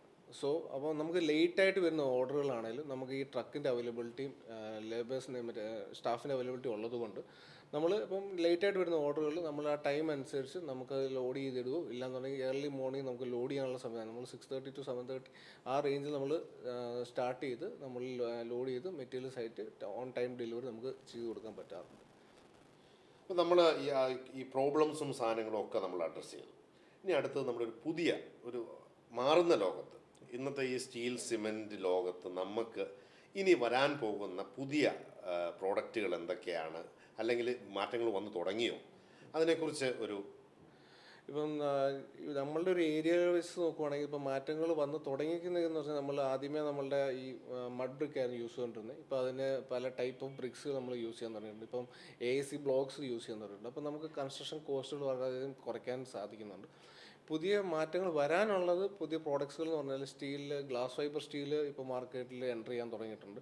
അതിന് നമ്മുടെ നോർമൽ സ്റ്റീലിനെ അപേക്ഷിച്ച് വളരെയധികം സ്ട്രെങ്ത് കൂടിയൊരു ക്വാളിറ്റി മെറ്റീരിയലാണ്. പക്ഷേ അതിൻ്റെ ഒരു യൂസും കാര്യങ്ങളൊന്നും നമുക്ക് ഉടനെ നിയർ ദ ഫ്യൂച്ചർ നമുക്ക് ഉണ്ടാവുമെന്നാണ് പ്രതീക്ഷിക്കുന്നത്. അതായത് ഒരു ഗ്രീൻ ബിൽഡിംഗ് കാലത്തിലേക്ക് നമ്മൾ പോകുമ്പോഴത്തേക്കും അടുത്തൊരു 10-20 വർഷത്തിനുള്ളിൽ അല്ലെങ്കിൽ 10 വർഷത്തിനുള്ളിൽ ഉണ്ടാവാവുന്ന ചേഞ്ചാണ്. അതെ. പക്ഷേ ആ 10 വർഷത്തിനുള്ളിൽ നമുക്ക് ഈ പറയുന്നത് പോലെ എനിക്ക് തോന്നുന്നത് പല ചർച്ചകളിലും ഉണ്ടാവുന്ന നമുക്ക് 10 വർഷത്തിനുള്ളിൽ നമുക്ക് സ്റ്റീലോ സിമെൻറ്റോ വേണ്ടി വരില്ല എന്നുള്ളൊരു ചർച്ചകളും വരുന്നുണ്ട്. ഇത് ഞാൻ 2009 ജോയിൻ ചെയ്യുന്നത്. സോ അതിനു മുമ്പ് തൊട്ട് ഞാനത് കേൾക്കുന്നതാണ്. പക്ഷേ ഇന്ന് വരെ സ്റ്റീലിനും സിമെൻറ്റിനും ഒരു റീപ്ലേസ്മെൻറ്റ് ഇതുവരെ ഇപ്പോൾ ഗ്ലാസ് ഫൈബർ വന്നത് എന്ന് വെച്ചാൽ അത് ഇതുവരെ ഞാനത് മാർക്കറ്റിൽ കേട്ടിട്ട് ഒരു 10 വർഷമായി. പക്ഷേ ഇതുവരെ അത് സൈറ്റുകളിൽ യൂസ് വളരെ വളരെ ചുരുക്കം, അല്ലെങ്കിൽ മെട്രോപൊളിറ്റൻ സിറ്റീസിലാണ് പിന്നെ എന്തെങ്കിലുമൊക്കെ യൂസ് ചെയ്തതായിട്ട് കോമൺലി യൂസ്ഡ്, അല്ലെങ്കിൽ സ്റ്റീലോ സിമെൻറ്റോ യൂസ് ചെയ്യുന്ന പോലെ തരങ്ങളിലേക്ക് പുതിയ പ്രോഡക്ട്സുകളൊന്നും ഇതുവരെ എത്തിയിട്ടില്ല. പക്ഷേ എത്തുമെന്ന് പ്രതീക്ഷിക്കാം. ഈ സിമെന്റിനെക്കാട്ടിലും എനിക്ക് തോന്നിയ ആൾക്കാർക്ക് പ്രശ്നം മൈനിങ് ആണ്. ബേസിക്കലി ഉണ്ടാകുന്ന നമ്മുടെ നാട്ടിൽ നമ്മളെ നേരിട്ട് ബാധിക്കുന്ന പ്രശ്നങ്ങളെ നമ്മൾക്ക് എപ്പോഴും പ്രശ്നമായിട്ടുള്ളൂ. മലയാളികളുടെ ഒരു പ്രശ്നം അത് പിന്നെ നമ്മൾ മലയാളികളെ കുറ്റം പറയാല്ല എങ്കിലും അപ്പം നമ്മുടെ ഏറ്റവും വലിയ പ്രശ്നം പാറ പൊട്ടിക്കുക എന്നുള്ളതാണ്. അപ്പോൾ അതിന് റീപ്ലേസ്മെൻറ്റ്സ് ഇപ്പം നമ്മൾ ഈ പറയുന്ന പോലെ സാൻഡ്, സാൻഡ് എന്ന് പറഞ്ഞ് പലതരത്തിൽ നമ്മൾ വരുന്ന അതിനൊരു റീപ്ലേസ്മെൻറ്റ്. കാരണം അത് നിങ്ങളുടെ ഒരു സിമെൻറ്റുമായിട്ട് കൂടി ചേർക്കപ്പെടുന്ന ഒരു പ്രോഡക്റ്റ്. അപ്പോൾ അതിന് പകരം എന്തെങ്കിലും പ്രോഡക്ട്സ് നമുക്ക് ഇന്ന് മാർക്കറ്റിൽ അവൈലബിൾ ആയിട്ടുണ്ടോ? ഇപ്പോൾ പ്ലാസ്റ്ററിങ് സെഗ്മെൻറ്റിലേക്ക് സിമെൻറ്റ് മാനുഫാക്ചേഴ്സ് തന്നെ ഇപ്പം പ്ലാസ്റ്ററിങ്ങിന് വേണ്ടിയിട്ടുള്ള പ്രോഡക്ട്സുകൾ ഇപ്പോൾ മാർക്കറ്റിലേക്ക് ഇറങ്ങിയിട്ടുണ്ട്. അപ്പോൾ അതിൻ്റെ അകത്ത് ഈ പറഞ്ഞ സാനിറ്ററി മെറ്റീരിയലും എല്ലാം കൂടെ മിക്സ് ചെയ്തിട്ടുള്ള റെഡി ടു യൂസ് എന്നുള്ള രീതിയിലുള്ള കോൺസെപ്റ്റിൽ മെറ്റീരിയൽ ഇപ്പോൾ മാർക്കറ്റിൽ അവൈലബിൾ ആയിട്ടുണ്ട്. അത് ഇപ്പോൾ അത്യാവശ്യം മാർക്കറ്റിൽ പിക്കപ്പായി കയറി വരുന്നുണ്ട്. മറ്റൊരു പ്രശ്നം ആൾക്കാർ നേരിടുന്ന മറ്റൊരു പ്രശ്നം ക്രാക്കുകളാണ്. അതായത് ഭിത്തിയിലുള്ള ക്രാക്കുകൾ, വാർക്കയിലുള്ള ക്രാക്കുകൾ, പ്ലാസ്റ്ററിങ്ങിൽ ക്രാക്ക് എന്നുമുള്ള പ്രശ്നങ്ങളാണ്. അപ്പോൾ നമ്മുടെ ഒരു സാഹചര്യത്തിൽ ഇപ്പോൾ ഏറ്റവും കൂടുതൽ ക്രാക്ക് പ്രശ്നം നിങ്ങളുടെ അടുത്തും എനിക്ക് തോന്നുന്നത് ഇതുപോലെ ക്ലയൻസും കസ്റ്റമേഴ്സും എല്ലാം വരുന്നുണ്ടാവും. തീർച്ചയായും. അപ്പോൾ എങ്ങനെയാണ് അത് നിങ്ങൾ സാധാരണ ഇതിൽ അതിനൊരു റീസൺ എന്താണെന്നാണ് ഡോണിൻ്റെ ഒരു കാഴ്ചപ്പാടിൽ? ആക്ച്വലി ബേസിക്കലി ഇപ്പം ഒരു ക്രാക്ക് ഫോം ചെയ്ത് കഴിഞ്ഞാൽ ഇമ്മീഡിയറ്റ്ലി അത് ഉപയോഗിക്കുന്ന സിമെൻറ്റിൻ്റെ മുകളിലാണ്. ഇപ്പം ഒരു ലേബലുള്ള അല്ലെങ്കിൽ ഒരു ബ്രാൻഡ് നമുക്ക് പറയാനുണ്ടെങ്കിൽ അതിൻ്റെ മണ്ടയ്ക്കാണ് വരാൻ. എൻ്റെ ബേസിക് റീസൺ ഉണ്ടാകുന്ന പല ഫാക്ടേഴ്സ് ഉണ്ട്. ആസ് എ ബ്രാൻഡ് ഒരു സിമെൻറ്റിൻ്റെ ക്വാളിറ്റി കൊണ്ട് ഉണ്ടാവാം, ഇല്ല എന്നല്ല. പക്ഷേ അതിൻ്റെ അത് ഒരു മെയിനായിട്ട് ഉണ്ടാകാവുന്ന കാര്യം എന്ന് പറഞ്ഞു കഴിഞ്ഞാൽ നമ്മൾ ഉപയോഗിക്കുന്ന വെള്ളം ചെയ്യുമ്പോൾ കോൺക്രീറ്റിൽ ചെയ്യുമ്പോൾ നമ്മൾ കുടിക്കാൻ ഉപയോഗിക്കുന്ന വെള്ളം കോൺക്രീറ്റിന് ഉപയോഗിക്കണമെന്നാണ് സജസ്റ്റ് ചെയ്യുന്നത്. പക്ഷേ എന്നിരുന്നാലും നമ്മൾ കഴിയുന്ന നല്ല വെള്ളം തന്നെ ഉപയോഗിക്കാൻ ശ്രദ്ധിക്കുക. ചള്ളവെള്ളം അല്ലെങ്കിൽ ചെളി കളയുന്ന വെള്ളം ഉപയോഗിക്കാതിരിക്കുക. നമ്മൾ ഉപയോഗിക്കുന്ന അഗ്രിഗേറ്റ്സിൽ അല്ലെങ്കിൽ സാൻഡിൽ ചെളിയുടെ അംശം, പൊടിയുടെ അംശങ്ങളുണ്ടെങ്കിൽ ഈ പറഞ്ഞ ക്രാക്കുകൾ ഉണ്ടാകാനുള്ള ചാൻസ് വളരെ കൂടുതലാണ്. അപ്പോൾ അത് നമ്മൾ റോ മെറ്റീരിയൽസ് നമ്മൾ ചെയ്യുന്ന പ്ലാസ്റ്ററിങ് ആയിക്കോട്ടെ കോൺക്രീറ്റ് ആയിക്കോട്ടെ, നമ്മൾ ചെയ്യുന്ന വർക്കിന് വേണ്ടിയിട്ടുള്ള റോ മെറ്റീരിയൽസ് ചൂസ് ചെയ്യുന്ന സിമെൻറ്റിനേക്കാൾ ഉപരി റോ മെറ്റീരിയൽസ് ചൂസ് ചെയ്യുന്നതിൽ നമ്മളൊരു കൺസേൺ അല്ലെങ്കിൽ ശ്രദ്ധ, ഉപയോഗിക്കുന്ന വെള്ളത്തിന് വരെ കൺസേൺ നമ്മൾ കാണിക്കണം, ശ്രദ്ധിക്കണം. അല്ല, ക്യൂറിങ് അപ്പോൾ വരുന്നൊരു സൈഡാണ്. ക്യൂറിങ് ഇതിന് വളരെ ഇമ്പോർട്ടൻ്റ്. അതായത് നമ്മൾ ക്യൂറിങ് എന്ന് പറഞ്ഞാൽ എനിക്കൊന്ന് ആൾക്കാർക്ക് മനസ്സിലാൻ വേണ്ടി ക്യൂറിങ് എന്ന് പറയുമ്പോൾ ബേസിക്കലി നമ്മൾ വാർത്ത് കഴിയുമ്പോഴും തേച്ച് കഴിയുമ്പോഴും കട്ട കെട്ടി കഴിയുമ്പോൾ നമ്മൾ എന്നും നനയ്ക്കും. അതിൻ്റെ ഒരു റോള് അതെന്താണ്? ഇപ്പം കോൺക്രീറ്റ് ചെയ്തതിന് ശേഷം ഇമ്മീഡിയറ്റ്ലി ക്യൂറിങ് സ്റ്റാർട്ട് ചെയ്യുന്നത്. ഇപ്പം നമ്മളുടെ ക്ലൈമാറ്റിക് കണ്ടീഷൻ തന്നെ എടുക്കാം. നേരത്തെ ഒരു ക്ലൈമാറ്റിക് കണ്ടീഷനിലല്ല നമ്മളിപ്പോൾ പൊയ്ക്കൊണ്ടിരിക്കും. നാളെ ഇത് തന്നെ ആയിരിക്കണമെന്ന് നിർബന്ധമില്ല. നമ്മൾ ഈ ക്ലൈമറ്റ്സ് ചേഞ്ച് ചെയ്തുകൊണ്ടിരിക്കുകയാണ്. അപ്പം നമുക്ക് ഇപ്പോൾ എക്സ്ട്രീം മഴയും ചൂടും എല്ലാം ഒരുമിച്ച് വരുന്ന സാഹചര്യങ്ങളിൽ നമ്മളുടെ ആ സാഹചര്യത്തിനനുസരിച്ച് നമ്മൾ ചെയ്തു കൊടുക്കും. ഇപ്പോൾ കോൺക്രീറ്റ് ചെയ്തതിന് ശേഷം ഇമ്മീഡിയറ്റ്ലി നമുക്ക് ഇത്രയും ഹീറ്റ് ഇല്ലെങ്കിൽ ചൂട് നിൽക്കുന്ന സാഹചര്യമാണെന്നുണ്ടെങ്കിൽ നമ്മൾ ഇമ്മീഡിയറ്റ്ലി നമ്മൾ അത് ക്യൂറിങ് സ്റ്റാർട്ട് ചെയ്യണം. നമ്മൾ വരമ്പ് കെട്ടി ഇല്ലെങ്കിൽ നമുക്ക് ആ കോൺക്രീറ്റ് ഒരു സിമെൻറ്റ് നമുക്കൊരു മിനിമം സെറ്റിംഗ് നമുക്കൊരു സ്ട്രെങ്ത് അച്ചീവ് ചെയ്യാൻ നമുക്ക് ഒരു കോൺക്രീറ്റിന് ഒരു 10 to 14 days ആണ് മിനിമം പറയുക. അപ്പം അതിന് ആ സമയത്ത് ഒരു കുഞ്ഞ് ജനിച്ച് അതിന് നടക്കാൻ പ്രായം നമ്മൾ കെയർ കൊടുക്കുന്ന പോലെ തന്നെ ഉള്ള കെയറിങ് ആ സമയത്ത് നമ്മൾ കോൺക്രീറ്റിന് കൊടുക്കണം. അതല്ല എന്നുണ്ടെങ്കിൽ ക്രാക്ക് ഫോം ചെയ്യാനുള്ള ചാൻസ് വളരെ കൂടുതലാണ്. അപ്പം നല്ല രീതിയിൽ നമ്മൾ ക്യൂറിങ് കൊടുക്കും. ബണ്ട് കെട്ടി ആയിക്കോട്ടെ ഇല്ലെങ്കിൽ നമ്മൾ വാട്ടർ ചെയ്തിട്ടായിക്കോട്ടെ pour ചെയ്തിട്ടായിക്കോട്ടെ നമ്മൾ നല്ല രീതിയിൽ ക്യൂറിങ് കൊടുക്കണം.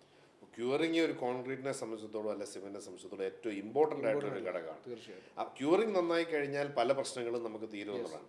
പക്ഷേ നമ്മൾ ഈ ഓൾട്ടർനേറ്റ് മെറ്റീരിയൽസ് ഉണ്ടല്ലോ, ഇപ്പോൾ റെഡി മിക്സ് പ്ലാസ്റ്റർ ഉപയോഗിക്കും, അതിനും ഇതുപോലെ ക്യൂറിങ് ആവശ്യമുള്ള ഒരു സാധനമാണ്. ക്യൂറിങ് ആവശ്യമുള്ളതും ആവശ്യമില്ലാത്തതും ഇപ്പം റീസെൻ്റായിട്ട് വെള്ളം നനയ്ക്കേണ്ടാത്ത മെറ്റീരിയലുകളൊക്കെ മാർക്കറ്റിൽ ഇറങ്ങാൻ തുടങ്ങിയിട്ടുണ്ട്. അപ്പോൾ അത് ഉപയോഗിച്ച് കഴിഞ്ഞാൽ നമുക്ക് ഒരു കൃത്യമായിട്ടുള്ള ഉത്തരം പറയാൻ കഴിയും. പക്ഷേ അതുപോലത്തെ മെറ്റീരിയൽ മാർക്കറ്റിൽ അവൈലബിൾ ആണ്. കാരണം ഒരു വാട്ടർ സ്കേഴ്സിറ്റി ഉള്ള ഏരിയയിൽ ഇപ്പം വേനൽക്കാലം വരുന്നു. വേനൽക്കാലത്ത് നമുക്ക് ഈ ഉണക്ക് നേരിടുമ്പോഴത്തേന് നമുക്ക് വെള്ളം ഈ പറഞ്ഞ സമയത്ത് ഇത്രയും ക്വാണ്ടിറ്റിയിൽ ഒഴിക്കുക എന്ന് പറഞ്ഞാൽ അത് പ്രാക്ടിക്കലി ഇമ്പോസിബിൾ ആണ്. അപ്പോൾ അതിന് ഓൾട്ടർനേറ്റീവ് ആയിട്ടുള്ള ഇതുപോലത്തെ പ്രോഡക്ട്സുകൾ ഉപയോഗിക്കാം. ഇല്ലാന്നുണ്ടെങ്കിൽ വെള്ളം ഈ പറഞ്ഞ പോലെ റീയൂസ് ചെയ്യാൻ പറ്റുന്ന രീതിയിലുള്ള മെത്തേഡ്സ് ചൂസ് ചെയ്യാം. അങ്ങനെ ഒരു ചോയ്സ് നമുക്ക് വെള്ളം റീയൂസ് എന്ന് പറഞ്ഞൊരു സാധനം എനിക്ക് തോന്നുന്നില്ല നമുക്ക് പ്രാക്ടിക്കലാണോ എന്നുള്ളത്. കാരണം വളരെ ഒരു വാട്ടർ ഓറിയൻറ്റഡ് ഒരു മെറ്റീരിയലാണ് സിമെൻറ്റും കോൺക്രീറ്റും എല്ലാം വളരെ വാട്ടർ ഓറിയൻറ്റഡ് ആയിട്ടുള്ള മെറ്റീരിയലാണ്.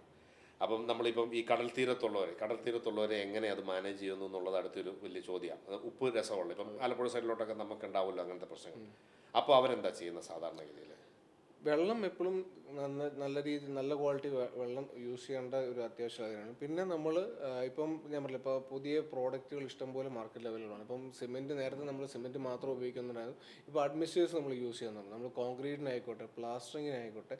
ഇപ്പോൾ ഒരു വീട് കൺസ്ട്രക്ട് ചെയ്യേണ്ട ഒരു ബേസ് ഒരു ഫൗണ്ടേഷൻ കെട്ടുമ്പോൾ തൊട്ട് നമ്മൾ കൺസ്ട്രക്ഷൻ കെമിക്കൽസ് ഒരു ബാച്ച് ഓഫ് കൺസ്ട്രക്ഷൻ കെമിക്കൽസ് നമുക്ക് മാർക്കറ്റിൽ ഇപ്പോൾ അവൈലബിൾ. അത് യൂസ് ചെയ്യുകയാണെന്നുണ്ടെങ്കിൽ വളരെയധികം നമുക്ക് പണ്ട് കാലങ്ങളിലേക്കാൾ ഈ പുതിയ കാലങ്ങളിൽ നമ്മൾ പുതിയ ടൈപ്പ് ഓഫ് കൺസ്ട്രക്ഷൻ മെറ്റീരിയൽസും കാര്യങ്ങളൊക്കെയാണ് യൂസ് ചെയ്യുന്നത്. അപ്പോൾ അതുകൊണ്ടുണ്ടാകാവുന്ന എല്ലാ പ്രശ്നങ്ങൾക്കും ഒരു പരിഹാരം ഒരു 90-95% വരെ നമുക്കത് അതുകൊണ്ട് സോൾവ് ചെയ്യാൻ പറ്റും. ബേസ് ഫ്രം അതായത് നമ്മൾ പുതിയ അഡ്മിനിസ്ട്രേഷൻസും മെറ്റീരിയൽസും ആ ഒരു ആംഗിളിലേക്ക് നമ്മൾ പോകുന്നതാണ് നല്ലത്.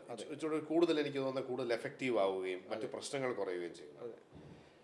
അങ്ങനെ നമ്മൾ വരുമ്പോഴത്തേക്കും എനിക്ക് തോന്നുന്നത് നമ്മൾ കോൺക്രീറ്റ് ബിൽഡിങ്സിൻ്റെ കാലത്ത് നമ്മൾ സ്റ്റീൽ ബിൽഡിങ്സിൻ്റെ കാലത്തിലോട്ടെത്തി. സ്റ്റീൽ റൂഫിങ്ങുകൾ, അപ്പം അങ്ങനെയുള്ള മെറ്റീരിയൽസ് അതൊക്കെ നിങ്ങൾ സപ്ലൈ ചെയ്യുന്നുണ്ടോ? ഉണ്ട്. നമുക്ക് ചാനൽസ്, സ്ട്രക്ചറൽ മെറ്റീരിയൽ, അതുപോലെ സ്ക്വയർ ട്യൂബ്, GA GP മെറ്റീരിയലുകൾ, അതുപോലെ ഷീറ്റുകൾ, അലുമിനിയം PPGL ഷീറ്റുകൾ എല്ലാം നമ്മൾ മെറ്റീരിയൽ സപ്ലൈ ചെയ്യുന്നുണ്ട്. ഈ ആൾക്കാരെ സംബന്ധിച്ചിടത്തോളം, ഈ സാധാരണക്കാരനെ സംബന്ധിച്ചിടത്തോളം നമുക്കിങ്ങനെ നമ്മളെ നമ്പറുകളും പേരുകളും ലെറ്ററുകളും എപ്പോഴും ഒരു വെള്ളത്തിൽ വരച്ച വര പോലത്തെ സാധനങ്ങളാണ്. അപ്പം നമുക്ക് ഈ പറയുന്നത് പോലെ എന്താ പറയുന്നത്, ഒച്ച കേൾക്കാത്ത ഷീറ്റ്, ഒച്ചയുള്ള ഷീറ്റ്, ഒച്ചയില്ലാത്ത ഷീറ്റ്, ചൂടുള്ള ഷീറ്റ്, ചൂട് കുറവുള്ള ഷീറ്റ്, അങ്ങനത്തെ ഒരു ആംഗിളിൽ പറയുകയാണെങ്കിൽ നമുക്കൊരു 3-4 ഒരാളുടെ ഒരു ചോയ്സ്. ഇപ്പം ഒരു ബഡ്ജറ്റ് ഫ്രണ്ട്ലി ഒരു എക്കണോമിക്കലി പറയുകയാണെന്നുണ്ടെങ്കിൽ നമ്മൾ നോർമലി എല്ലാവരും ചൂസ് ചെയ്യുന്നത് 3-5 ഷീറ്റാണ് നോർമലി എല്ലാവരും ചൂസ് ചെയ്യുക. മിനിമം 3-5 പക്ക. ഞാൻ 3-5ൻ്റെ കേസിൽ ഞാൻ എപ്പോഴും എടുത്തു പറയുന്ന കേസാണ് 3-5 ഉള്ള ഷീറ്റുകൾ കഴിഞ്ഞാൽ ചൂസ് ചെയ്യാൻ നോക്കുക. പിന്നെ 3-5ൻ്റെ മുകളിൽ 4-0, 4-5 ഷീറ്റുകൾ, അത് ഷീറ്റുകളിൽ മാത്രം. പിന്നെ ഈ ഷീറ്റിൽ തന്നെ നമുക്ക് സാൻഡ്വിച്ച് പാനലുകൾ അവൈലബിൾ ആണ്, അലുമിനിയം ഷീറ്റുകൾ അവൈലബിൾ ആണ്. പിന്നെ മെറ്റീരിയലിൻ്റെ ക്വാളിറ്റി അനുസരിച്ചുള്ള വേരിയേഷൻസ് എല്ലാം ഉണ്ടാകും. ഇപ്പോൾ ആൾക്കാരിൽ ഏറ്റവും കൂടുതൽ ഈ ചൂടിനപ്പുറത്തോട്ടുള്ള പ്രശ്നങ്ങൾ, ഇപ്പോൾ സാൻഡ്വിച്ച് പാനൽ ഷീറ്റുകൾ ഇട്ട് കഴിഞ്ഞാൽ ചൂട് വളരെ കുറവാണ്. അതിനപ്പുറത്തോട്ട് വേറൊരു കാര്യമുണ്ട്, സൗണ്ട് പൊല്യൂഷൻ. നമ്മൾ പലപ്പോഴും ഈ ഒഴിവാക്കുന്ന കാര്യമാണ്. ഇപ്പം ഒരു ചെറിയൊരു മഴ തൂളുവാണെങ്കിൽ ഈ ഷീറ്റിൻ്റെ ഇടയിൽ നിന്ന് കഴിഞ്ഞാൽ അതൊരു പേമാരിയാണ്. അപ്പം ഈ സൗണ്ട് ഇല്ലാത്ത ടൈപ്പ്, സൗണ്ട് കുറയുന്ന ടൈപ്പ് ഷീറ്റുകളുണ്ടോ? സൗണ്ട് കുറയ്ക്കാൻ വേണ്ടിയാണ് നമ്മൾ സാൻഡ്വിച്ച് പാനൽ ഷീറ്റുകൾ ഉപയോഗിക്കുന്നത്. പിന്നെ നമുക്ക് സൗണ്ടിനോട് പോലെ തന്നെ നമുക്ക് ചൂടോടെ കുറയ്ക്കാൻ പറ്റുന്ന ഒരു ടൈപ്പാണ്. നമുക്ക് ഷീറ്റിൻ്റെ അടിയിൽ നമുക്ക് XLP എന്ന് പറഞ്ഞൊരു മെറ്റീരിയൽ നമുക്ക് ചെയ്യുകയാണെന്നുണ്ടെങ്കിൽ നമുക്ക് ചൂട് ഒരു 5 to 8% നമുക്ക് ചൂട് നമുക്ക് കുറയ്ക്കാനായിട്ട് സാധിക്കാൻ പറ്റും. അങ്ങനത്തെ മെറ്റീരിയൽ അവൈലബിൾ ആണ്. നമ്മൾ റൂഫിംഗ് ഷീറ്റുകളെ കുറിച്ചാണ് സംസാരിച്ചുകൊണ്ടിരുന്നത്. അപ്പം ഈ റൂഫിംഗ് ഷീറ്റുകളുടെ ഒരു പ്രശ്നം എന്താണെന്ന് വെച്ചാൽ നമ്മൾ പല സ്ഥലങ്ങളിൽ നിന്ന് ഫോട്ടോ എടുക്കുമ്പം പല കോട്ടാണ്, ഒന്നും നമ്മൾ യാതൊരു ബന്ധവും ഇല്ലാത്ത രീതിയിലുള്ള. അതിൻ്റെ ഒരു കാരണം എന്നാണ്? യെസ്, അത് പല ഡീലേഴ്സും ഫേസ് ചെയ്യുന്ന ഒരു ചലഞ്ചാണ്. ഇപ്പം അതിൻ്റെ ബേസിക് കാര്യം, നമ്മൾ ഇപ്പോൾ കൊട്ടേഷൻ കൊടുക്കുന്ന സമയങ്ങളിൽ ഞാൻ കറക്റ്റായിട്ട് ഏത് ബ്രാൻഡ് ഏത് ക്വാളിറ്റി മെറ്റീരിയലാണെന്ന് സ്പെസിഫൈ ചെയ്തിട്ടാണ് കൊട്ടേഷൻ കൊടുക്കുക. അങ്ങനെ കൊടുക്കുന്ന കേസിൽ ഒരിക്കലും വലിയ വേരിയേഷൻസ് ഉണ്ടാകാറില്ല. എന്താ വേരിയേഷൻസ് ഉണ്ടാകുന്നത് വെച്ചാൽ, ഷീറ്റിൽ ഈ പറയുന്ന 0.35 ഷീറ്റ് മെൻഷൻ ചെയ്യുകയും എന്നാൽ അതിൻ്റെ അകത്ത് മൈനസ് ഗേജ് ഉള്ള മെറ്റീരിയൽ കോട്ട് ചെയ്യുകയും ചെയ്യുമ്പോൾ ആണ് ഈ പ്രൈസിൽ വലിയ ഒരു അന്തരം ഉണ്ടാകുന്നത്. അല്ലാത്ത കേസിൽ ഒരിക്കലും ഈ പറഞ്ഞ ഒരു കൺസേൺ ഉണ്ടാകേണ്ട കേസില്ല എന്നുള്ളതാണ്. അതായത് ഈ ഗേജ് ബേസ് ചെയ്തിട്ടാണ് ഈ വേരിയേഷൻ വരുന്നതെന്നാണ് ഡോൺ പറയുന്നത്. യെസ്, അതായത് ഷീറ്റിൽ ഇപ്പോൾ ഉദാഹരണം പറയുകയാണെങ്കിൽ നമ്മളൊരു 3.5 ഷീറ്റിൻ്റെ ഒരു കൊട്ടേഷനാണ് ചോദിക്കുന്നത് വിചാരിക്കുക. നമ്മൾ 3.5 ഷീറ്റിൽ നമുക്ക് പല വെയിറ്റിൽ മെറ്റീരിയൽ വരുന്നുണ്ട്. ഉദാഹരണമായി ഒരു 10 അടി ഷീറ്റിൽ നമുക്ക് മാർക്കറ്റിൽ അവൈലബിൾ ആയിട്ടുള്ള ഒരു 7,900 8 കിലോ തൂക്കം തൊട്ട് ഒരു 8.5 കിലോ 9 കിലോ തൂക്കം വരെ നമുക്ക് 10 അടി ഷീറ്റിൽ 10 ഫീറ്റ് ഷീറ്റ് 3.5 തിക്നെസ് അവൈലബിൾ ആണ്. അതായത് മെറ്റീരിയലിൻ്റെ അപ്പം അത് അത്രയും വെയിറ്റുള്ള മെറ്റീരിയൽ വരുമ്പോഴത്തേന് റേറ്റ് ഓബ്വിയസ്ലി കൂടുതലായിരിക്കും. വെയിറ്റ് കുറയുന്നതനുസരിച്ച് മെറ്റീരിയലിൻ്റെ സ്ക്വയർ ഫീറ്റ്, ഇപ്പം നമ്മൾ റേറ്റ് പറയുന്നത് സ്ക്വയർ ഫീറ്റിലാണ്. ഇപ്പോൾ അതേസമയം കിലോയിലാണ് പറയുന്നതെന്നുണ്ടെങ്കിൽ ഈ പറഞ്ഞ കൺസേൺസ് ഒന്നും ഉണ്ടാവില്ല. സ്ക്വയർ ഫീറ്റിൽ പറയുന്നതുകൊണ്ടുള്ളൊരു കൺസേൺ ആണത്. നമ്മൾ ഇടയ്ക്ക് ഈ സ്റ്റീൽ ബിൽഡിങ്ങിനെ കുറിച്ച് നമ്മൾ ചെറുതായിട്ടൊന്ന് നമ്മൾ ടച്ച് ചെയ്തു പോയത്. ഇപ്പോൾ ഈ സ്റ്റീൽ ബിൽഡിംഗ് ആൾക്കാർ ചെയ്യുന്നത് സ്പീഡ് ഓഫ് കൺസ്ട്രക്ഷന് ഒന്ന്, അപ്പോൾ സ്പീഡ് ഓഫ് കൺസ്ട്രക്ഷൻ ആക്ച്വലി നമ്മൾ ഗെയിൻ ചെയ്യുന്നുണ്ടോ നമ്മൾ സ്റ്റീൽ ബിൽഡിങ്ങിലേക്ക് നമ്മൾ പോകുമ്പോൾ? നമ്മളുടെ പർപ്പസ് അനുസരിച്ച്, സപ്പോസ് നമ്മളൊരു കൊമേഴ്ഷ്യൽ ബിൽഡിംഗ് ആണ് ചെയ്യാൻ ഉദ്ദേശിക്കുന്നത്, ഇല്ലാന്നുണ്ടെങ്കിൽ നമുക്ക് അത് ഒരു 10 to 20 ഇയേഴ്സ് ആ ഒരു കാലയളവിൽ മാത്രമേ നമുക്ക് വേണം, നാളെ ഒരു വേറെ പ്ലാൻ ബി ഉണ്ട് എന്നൊക്കെയുള്ള കൺസേണിലുണ്ടെങ്കിൽ നമുക്ക് സ്റ്റീൽ ബിൽഡിംഗ് ഒരു ഓപ്ഷനാണ്. അതല്ല നമ്മളൊരു ലൈഫ് ടൈം ഒരു വീട് പണിയാണെന്നുണ്ടെങ്കിൽ, അല്ലാതെ ഉണ്ടെങ്കിൽ നമുക്കൊരു ലോങ് ടൈം ഇൻവെസ്റ്റ്മെൻറ്റിലാണ് നമ്മൾ നോക്കുന്നുണ്ടെങ്കിൽ നമുക്ക് കോൺക്രീറ്റ് സ്ട്രക്ചർ തന്നെയാണ് ഏറ്റവും നല്ലത്.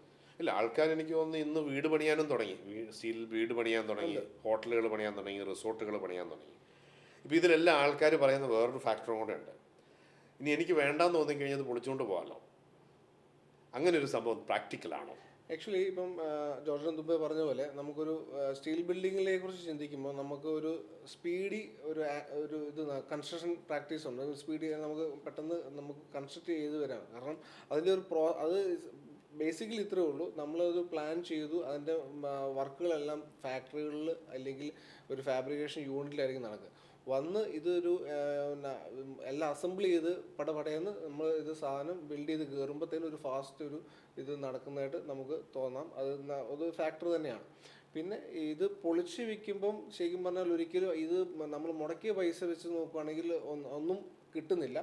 പക്ഷേ എന്തേലും കിട്ടുന്നുണ്ട്, മറ്റതാണെങ്കിൽ പൊളിച്ചു കഴിഞ്ഞാൽ ഒന്നും കിട്ടുന്നില്ല എന്നുള്ളത് മാത്രമേ ഉള്ളൂ. അല്ല, അതിലെനിക്ക് തോന്നുന്ന കസ്റ്റമർ മനസ്സിലാക്കേണ്ട ഒരു ഫാക്ടർ എന്ന് പറഞ്ഞു കഴിഞ്ഞാൽ ഇതൊരിക്കലും പിന്നീട് ഉപയോഗിക്കാൻ കൊള്ളുന്ന ഒരു സാധനം നമുക്ക് ഇതിന് കിട്ടില്ല. അതായത് നമ്മൾ അഴിച്ചെടുക്കുന്ന ഒരു റൂഫിംഗ് ഷീറ്റ് തമാശയ്ക്ക് പോലും വേറെ അടുത്ത് ഉപയോഗിക്കാൻ നമുക്ക് കൊള്ളത്തില്ല എന്നുള്ളത് നമ്മൾ കസ്റ്റമർ മനസ്സിലാക്കണം. അതെ അതെ. അപ്പോൾ കാരണം നമ്മൾ എപ്പോഴും സ്റ്റീൽ ബിൽഡിങ്ങിലോട്ട് ആൾക്കാർ പോകുന്ന ഈ ഒരു കൺസേൺ കൊണ്ടാണ്. ഒന്ന് സ്പീഡ്, രണ്ടാമത്തെ റീയൂസബിലിറ്റി. അപ്പോൾ ഇത് രണ്ടും ഇല്ല എന്നുള്ളത് നമ്മൾ കസ്റ്റമറെ ബോധ്യപ്പെടുത്തേണ്ട ഒരു. തീർച്ചയായിട്ടും. ഇപ്പം നമ്മളിപ്പം ഒരു ബിൽഡിംഗ് ഒരു സ്റ്റീൽ സ്ട്രക്ചർ ഒരു സ്ഥലത്ത് ചെയ്തു, ഇത് അതേ മെറ്റീരിയൽ അത് അതേപോലെ അഴിച്ചെടുത്ത് വേറൊരു കൊണ്ട് വെച്ചാൽ പോലും പലയിടത്തും നമുക്ക് അപ്ലൈ ചെയ്യേണ്ട സ്ക്രൂയിങ് ചെയ്യുന്നതും വെൽഡ് ചെയ്യുന്നതും എല്ലാം അവിടെ എന്തെങ്കിലും ചെറിയൊരു എറർ സംഭവിച്ചിട്ടുണ്ടെന്നുണ്ടെങ്കിൽ ഈ പറഞ്ഞാൽ ആ ഒരു ഏരിയ നമ്മൾ പുതിയതായിട്ട് മെറ്റീരിയൽ വെക്കേണ്ടി വരും. കാരണം ഒരു സ്ക്രൂ ചെയ്തത് പിന്നെ അതേ ഹോളിൽ തന്നെ ചെയ്താലും നമുക്കത് ആ ഒരു പെർഫെക്ഷൻ കിട്ടുകയില്ല. ഓക്കെ. നമ്മളിപ്പം മെയിനായിട്ടുള്ള മെറ്റീരിയൽസ് ടച്ച് ചെയ്തു. പക്ഷെ നമുക്കിനി ഒന്ന് രണ്ട് ചെറിയ കാര്യങ്ങൾ. ഒന്ന്, ഇപ്പം എനിക്കൊന്ന് ഈ ബിസിനസ് തുടങ്ങിയിട്ട് ഡോൺ ഈ ഫീൽഡിലോട്ട് വന്ന ശേഷം നേരിട്ട് ഏറ്റവും വലിയൊരു ചലഞ്ച് എന്തായിരുന്നു? ഞാൻ പറയുന്നത് മെറ്റീരിയൽ വൈസോ കച്ചവടമില്ലാത്തതിൻ്റെ കേസൊന്നുമല്ല. ഒരു കസ്റ്റമർ ഒരു കംപ്ലയിൻറ്റുമായിട്ട് വരുമോ? The biggest complaint you have faced actually, അങ്ങനെ എന്തെങ്കിലും ഉണ്ടോ? കംപ്ലയിൻസുകൾ വന്നിട്ടുണ്ട്. അപ്പം അങ്ങനെ ചോദിച്ചു കഴിഞ്ഞാൽ നമുക്ക് ഇപ്പം കംപ്ലയിൻസുകൾ വരുമ്പോഴത്തേനും ഈ പറയുന്ന ഒരു മെറ്റീരിയൽ ഉപയോഗിച്ചിട്ട് നമ്മൾ നേരത്തെ സൂചിപ്പിച്ചായിരുന്നു, ഈ പറഞ്ഞ ക്രാക്കുകൾ ഉണ്ടാകും, സിമെൻറ്റ് ഉപയോഗിച്ചിട്ട് ക്രാക്ക് ഉണ്ടാകുന്നു എന്ന് പറയാറുണ്ട്.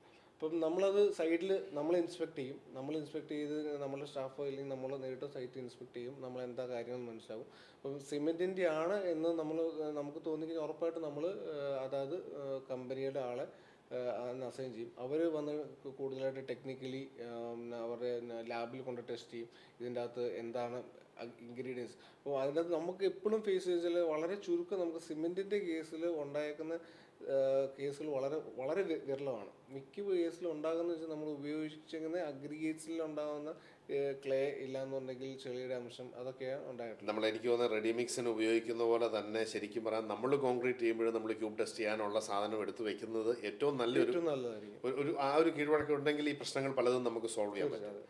അങ്ങനെ വരുമ്പോഴത്തേക്ക് എനിക്ക് തോന്നുന്നു ഈ പണ്ട് കാലത്തെയും എനിക്ക് തോന്നുന്നു ഇന്നത്തെ കാലത്തെയും ഈ കോൺട്രാക്ടർ കഥകളിൽ പലതിലും നമ്മൾ കേൾക്കാറുണ്ട് ക്യൂറിങ് താമസിക്കുന്നു, 2 ദിവസമായി വാർത്തിട്ടിട്ട് ഇതുവരെ ക്യൂർ ആയിട്ടില്ല, അങ്ങനെയുള്ള കംപ്ലൈൻറ്റുകൾ വല്ലതും വന്നിട്ടുണ്ടോ?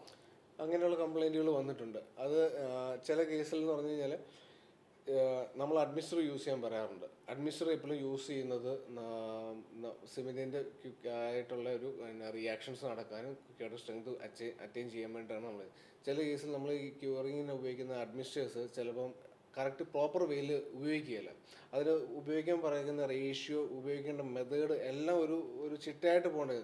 പക്ഷെ വളരെ എളുപ്പത്തിന് വേണ്ടി ചിലപ്പം ഉപയോഗിക്കാൻ മറന്നു പോയാൽ കഴിയുമ്പോഴത്തേനും എല്ലാത്തിനൂടെ കൂടി ഒരുമിച്ച് ഒരു ബാഗ് സിമെൻറ്റിൽ കലക്കി ഒഴിച്ചു കഴിഞ്ഞാൽ ഉണ്ടാവാവുന്ന കുറേ കോംപ്ലിക്കേഷൻസ്, അങ്ങനത്തെ കുറേ ഇഷ്യൂസുകൾ വരാറുണ്ട്. വെള്ളം കൂടി പോയിട്ട് വെള്ളം കുറഞ്ഞു പോയിട്ട് അതെ, വെള്ളം ഇപ്പം അഡ്മിസ്റ്റർ തന്നെ ഉപയോഗിക്കേണ്ടത് വെള്ളത്തിൽ മിക്സ് ചെയ്ത് ഉപയോഗിക്കണം. അത് ഡയലൂട്ട് ചെയ്തതിന് ശേഷം മാത്രം ഉപയോഗിക്കണം. ചിലർ ഡയറക്റ്റ് ഒഴിച്ച കേസുകൾ ഉണ്ടായിട്ടുണ്ട്. ചിലർ ഡ്രൈ മിക്സിൻ്റെ അകത്തോട്ട് ഒഴിച്ച കേസുകൾ ഉണ്ടായിട്ടുണ്ട്. അപ്പം അങ്ങനെയൊക്കെ വരുമ്പോഴാണ് നമുക്ക് ഈ കോൺക്രീറ്റിൽ ഈ പറഞ്ഞ സ്ട്രെങ്ത് അറ്റൈൻ ചെയ്യുന്നില്ല. പക്ഷേ സിമെൻറ്റിൻ്റെ കേസിലും ഉണ്ടാകാറുണ്ട്. അപ്പം അത് ബാച്ചിനുണ്ടാവാന്ന് വളരെ ഇപ്പം മാനുഫാക്ചറിങ് സെഗ്മെൻറ്റിൽ എപ്പോഴും പറയുകയാണെന്ന് വെച്ചാൽ നമുക്ക് എപ്പോഴും ഒന്ന് ഉണ്ടാവാം. അത് 100% ഗ്യാരണ്ടി ഉള്ള ഒരു പ്രോഡക്റ്റും നമുക്ക് ഉണ്ടാകുന്നത് എപ്പോഴേലും എന്തെങ്കിലുമൊക്കെ. പക്ഷെ അതിനെങ്ങനെ നമ്മൾ റെക്ടിഫൈ ചെയ്യുന്നു, ഭംഗിയായിട്ട് നമ്മൾ ഏത് ബ്രാൻഡ് നന്നായിട്ട് ചെയ്യുന്നു ആ ബ്രാൻഡിന് ബ്രാൻഡ് വാല്യൂ കൂടുതലുണ്ടാവും. ഇല്ലെങ്കിൽ ആ ബ്രാൻഡിൻ്റെ പേര് എപ്പോഴും നന്നായിട്ട് നിലനിൽക്കും. അപ്പോൾ ബേസിക്കലി എനിക്ക് തോന്നുന്ന ഒരു കസ്റ്റമറെ സംബന്ധിച്ചിടത്തോളം കസ്റ്റമർ കൺസൾട്ടൻറ്റും ഡീലറും കമ്പനിയും പറയുന്ന കാര്യങ്ങൾ കേട്ടാൽ ഈ പ്രശ്നങ്ങൾ പലതും സോൾവ് ആവും എന്നുള്ളതാണ് എനിക്ക് തോന്നുന്ന ഏറ്റവും വലിയ ഒരു അഡ്വൈസ് കസ്റ്റമർക്ക് കൊടുക്കാൻ പറ്റുന്നത്. ഒരു ഡീലർ എന്നുള്ള നിലയിൽ ഞാൻ ചോദിക്കുകയാണെങ്കിൽ ഇനിയിപ്പം ഈ ഫീൽഡിലോട്ട് ഈ ഇൻഡസ്ട്രിയിലോട്ട് വരാൻ സാധ്യതയുള്ള ചെറുപ്പക്കാരന് നമുക്ക് ഒരു ഡോണിനൊരു അഡ്വൈസ് കൊടുക്കാനാണെങ്കിൽ എന്ത് അഡ്വൈസ് കൊടുക്കും? ഈ ഇൻഡസ്ട്രിയിലോട്ട് ഇൻഡസ്ട്രിയിലോട്ട് വരുന്ന ഒന്നാമത്തെ കാര്യം, നമ്മളുടെ ഈ ഒരു ഇൻഡസ്ട്രി വളരെ തിക്ലി പാക്ഡ് ആയി. അപ്പം അതിനനുസരിച്ച് അറിയാം, ആർക്കിടെക്ട് ജോർജിന് അറിയാം, നമുക്കിപ്പോൾ പുതിയ ഇത് വരുന്നില്ല. അപ്പോൾ അതിൻ്റെ അകത്ത് നമ്മൾ എത്രമാത്രം സിൻസിയർ ആൻഡ് എത്രമാത്രം നമ്മൾ ഒരു സൊല്യൂഷൻ പ്രൊവൈഡറായിട്ട് നിൽക്കുന്നു നമുക്ക് ഒരു എക്സൽ ചെയ്യാൻ പറ്റും. അല്ലാതെ നമ്മളൊരു ട്രേഡർ, നമ്മളൊരു കുറച്ച് പൈസ ഉണ്ടാക്കണമെന്ന് മാത്രം ഒരു ആറ്റിറ്റ്യൂഡായിട്ട് ഒരു മേടിച്ചു മാർജിൻ ഇട്ട് വിറ്റു ആ ഒരു ആറ്റിറ്റ്യൂഡിൽ വന്നതിനേക്കാൾ ഉപരി ഒരു സൊല്യൂഷൻ പ്രൊവൈഡറായിട്ട് വരിക, ആൾക്കാർക്ക് നല്ല സാധനങ്ങൾ സജസ്റ്റ് ചെയ്യുക, നമ്മളൊരു ഓപ്ഷൻസ് കൊടുക്കുക, അവർക്ക് ചൂസ് ചെയ്യാനുള്ള അവരുടെ ബഡ്ജറ്റിനനുസരിച്ച് അല്ലെങ്കിൽ അവർക്ക് എന്താണ് ആവശ്യം എന്ന് തോന്നുന്ന മെറ്റീരിയൽ കൊടുക്കാൻ പറ്റുന്ന രീതിയിൽ ഒരു ഓപ്പൺ മൈൻഡോടുകൂടി ആൾക്കാരെ അല്ലെങ്കിൽ കസ്റ്റമേഴ്സിനെ സമീപിക്കണം എന്നുള്ളതാണ് കൊടുക്കാൻ അഡ്വൈസ്. വരാൻ പോകുന്ന ബിസിനസ്സുകാരനുള്ളൊരു അഡ്വൈസ് നമ്മൾ പറഞ്ഞു. ഒരു കസ്റ്റമർക്ക് ഒരു അഡ്വൈസ്, ഇപ്പം പുതുതായിട്ട് വീട് പണിയാൻ പോവുകയാണ് അല്ലെങ്കിൽ പുതുതായിട്ടൊരു കെട്ടിടം പണിയാൻ പോകുന്ന ഒരു കസ്റ്റമർക്ക് എന്ത് അഡ്വൈസ് ആയിരിക്കും ഡോണിൻ്റെ സൈഡിൽ? ഇത്രയും നാളത്തെ എക്സ്പീരിയൻസിൽ ഒരുപാട് പേരെ കാണുന്നതാണ്, ഒരുപാട് പ്രശ്നങ്ങൾ അഭിമുഖീകരിക്കുന്നതാണ്. അപ്പോൾ ആ ഒരു അഡ്വൈസ് എന്തായിരിക്കും? ഒരിക്കലും ഒരു പ്രൈസിൻ്റെ പേരിൽ ഒരു ഡീലറെ ജഡ്ജ് ചെയ്യില്ല എന്നുള്ള ഒരു റിക്വസ്റ്റ് മാത്രമേ ഉള്ളൂ. കാരണം എന്ന് വെച്ച് കഴിഞ്ഞാൽ പ്രൈസ് പല ഫാക്ടേഴ്സിന് ഡിപ്പെൻഡ് ചെയ്യും. ജോർജേട്ടൻ നമ്മൾ നേരത്തെ സംസാരിച്ചപ്പോൾ പറഞ്ഞു ലേറ്റ് നൈറ്റ് ഒരു ഓർഡർ വന്ന് എങ്ങനെ ചെയ്യും. നമുക്ക് നമ്മളിപ്പോൾ ഒരു സാധനം ഡെലിവറി ചെയ്യണമെന്നുണ്ടെന്നുണ്ടെങ്കിൽ, ഒരു പ്രോഡക്റ്റ് ഡെലിവറി ചെയ്യണമെന്നുണ്ടെങ്കിൽ അതിൻ്റെ ഡെലിവറി ചെയ്യുന്നതിന് മുമ്പ് ഇല്ലെങ്കിൽ ഈ ഓർഡർ കൊടുത്തു കഴിഞ്ഞാൽ ഡെലിവറി ടൈമിൻ്റെ ഇടയ്ക്ക് പല പല സ്റ്റേജസ് ഉണ്ട്. ഇത് ലോഡിങ്, അൺലോഡിങ്, ട്രാൻസ്പോർട്ടേഷൻ, ഇതുപോലത്തെ പല എക്സ്പെൻസുകളുണ്ട്. നമുക്ക് എവിടെയൊക്കെ എക്സ്പെൻസുകൾ കട്ട് ചെയ്യാൻ പറ്റുന്നോ അവിടെയെല്ലാം അതെല്ലാം നമുക്ക് പ്രൈസ് ഫാക്ടറിൽ നമുക്ക് കുറയ്ക്കാൻ സാധിക്കും. പക്ഷേ ഇപ്പം രാത്രിയിൽ ഒരു ഓർഡർ തന്നിട്ട് രാവിലെ വേണമെന്ന് പറയുമ്പോൾ നമുക്ക് ഇതെല്ലാം എക്സ്ട്രാ വരും. അതേസമയം രാവിലെ ഇപ്പോൾ ഇന്നിപ്പോൾ ഒരു ഓർഡർ തന്നിട്ട് 2 ദിവസം കഴിഞ്ഞ് വേണ്ടി വരും എന്ന് പറയുകയാണെങ്കിൽ നമുക്കത് ഡയറക്റ്റ്ലി നമുക്ക് ഫാക്ടറിയിൽ നിന്ന് തന്നെ നമുക്ക് കമ്പനികളുടെ ഭാഗത്തു നിന്ന് നേരെ നമുക്ക് സൈറ്റിലോട്ട് എത്തുന്ന കേസിൽ നമുക്ക് പല രീതിയിലുള്ള പ്രൈസ് ഫാക്ടേഴ്സ് നമുക്ക് ഒഴിവാക്കാൻ പറ്റും. അപ്പം ഫസ്റ്റായിട്ട് ഒരു കസ്റ്റമർ വരുവാണെന്നുണ്ടെങ്കിൽ ഇതിനെല്ലാം ബേസ് ചെയ്തിട്ടാണ് ഒരു പ്രൈസ് നിൽക്കുന്നത്. അപ്പം ഏറ്റവും നല്ല സർവീസ്, ഏറ്റവും നല്ല fresh material quality, quantity and service, ഇത് മാത്രം നോക്കി ഒരു ട്രേഡറെ ചൂസ് ചെയ്യണമെന്നാണ് എനിക്ക് റിക്വസ്റ്റ് ഉള്ളത്.